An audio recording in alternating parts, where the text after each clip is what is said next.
Yoo yaa akka fuune nagaa keessanii nagaa koodha. Egaa qaqqaaliiwwan sanyii miidiyaa har'a qophii bareedaaf ajaa'ibsiisaa tokko kan mataa nama qabachiisu kan nama kolfisiisu riyaakshinii gochuudhaan dhufeera. Viidiyoo kana garuu laayik gochuudhaan amma dhumaatti akka isin wajjin daawwattan isin affeereera.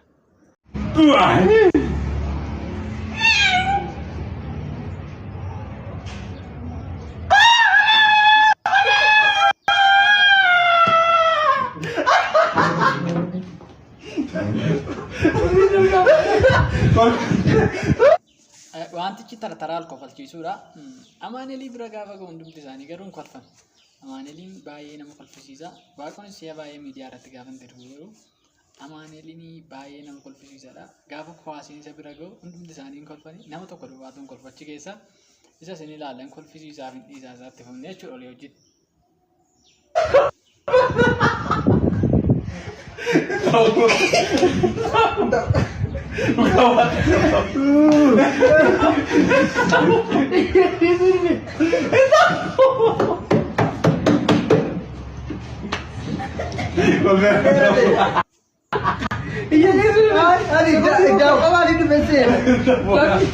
Lagi, bagaimana?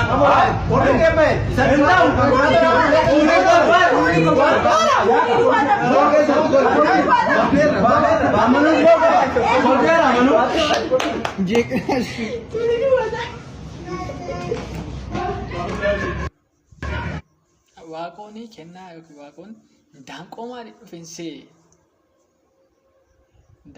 dhufeensee jedhee marratee jira maaliif baay'ee nama kolfisiisa. Tuni kau tukar tak? Mana mana? Malah kaya, kau febe malah saya pura kena.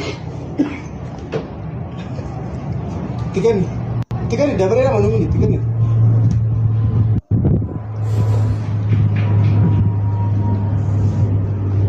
Tuni jadi kan? Jadi kan?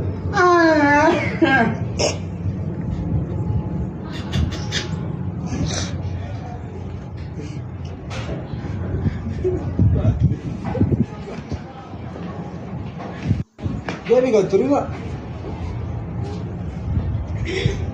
Amma mana tu muka? Sini. Sampai ni. Mana? Lupa ada dia mana? Situ jera. Ini nomor badi. Amaaneliin beekaadha kan inni amma maaltu itti fufadhee dubbate beekaa kittaasa tu beeku nama kolfisiisuuf jechuudha.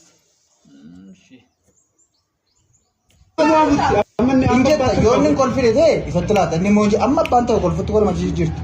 Amma gubbaa baadheen jira. Amma gubbaa baadheen jiramni.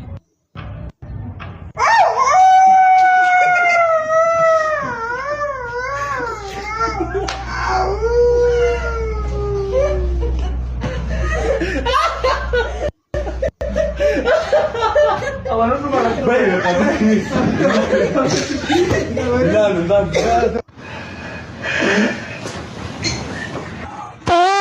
Hogan.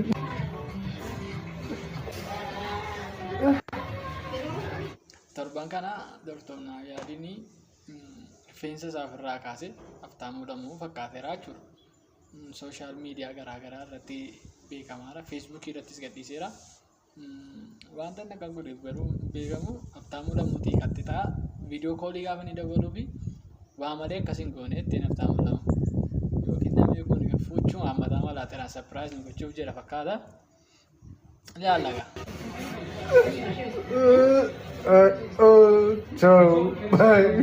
A few moments later. Coming around to me, them gyal a roll out them eyes. Go down there, why not go down there? Go down.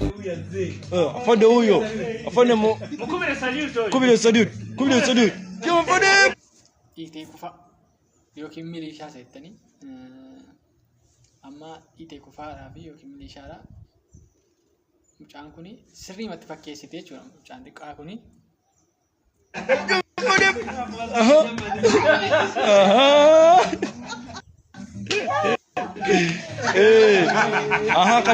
Katambula ng'omusirikale.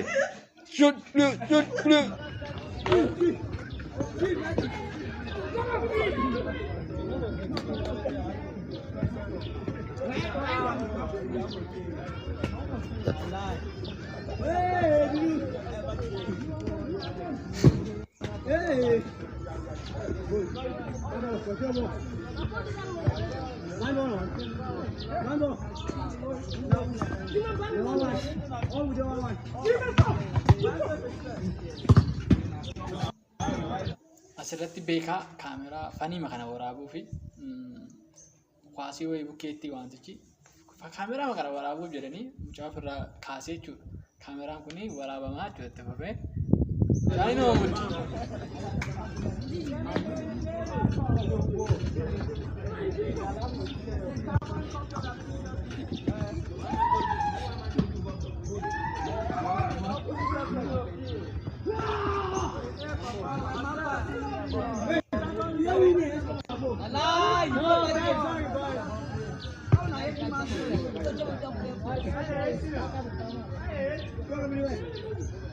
Okay, students, we have finished today class. When you Asirratti barsiisonni gaafa kilaasii galanii xumura irratti gaaffii qabdu jedhanii gaaffii nama gaafatu. Barsiisaan kun gaaffii barataa isaa gaafata.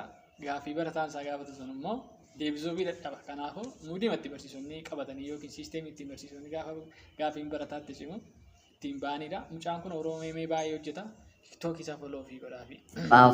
ask a question, suggestion, and comment, you can ask me. What I can answer that here? Gaafadha waan barbaadan. Ana akka hiriyaa keessanitti na yaada.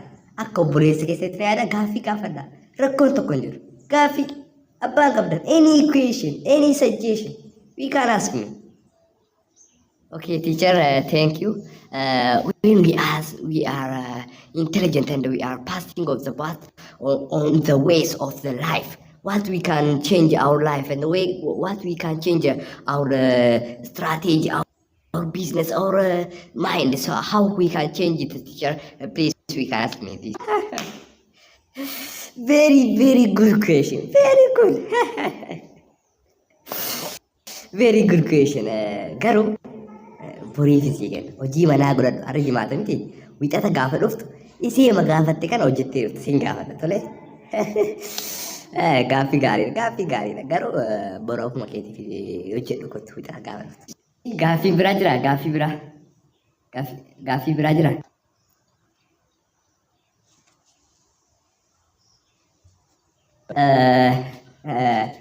Baratichi deebisee amma sarka kaasaa yeroo hodhume bakka dheedha barsiisichi akka gaaffiin itti cimeeraa jechuudha. Daqiiqaan keenya dhumeera. Guyyaa biraa gaaffii warra qabdan guyyaa biraatti bushadha. Yeroo hundamoo beekumsi itti baay'ata beekta. Egaa viidiyoo isin daawwattan kana fakkaataa guyyaa borii viidiyoo reaakshinii biraa wajjin amma walitti deebinutti bakka nagaaf iddoo nagaa. Hoolaa baay'ee.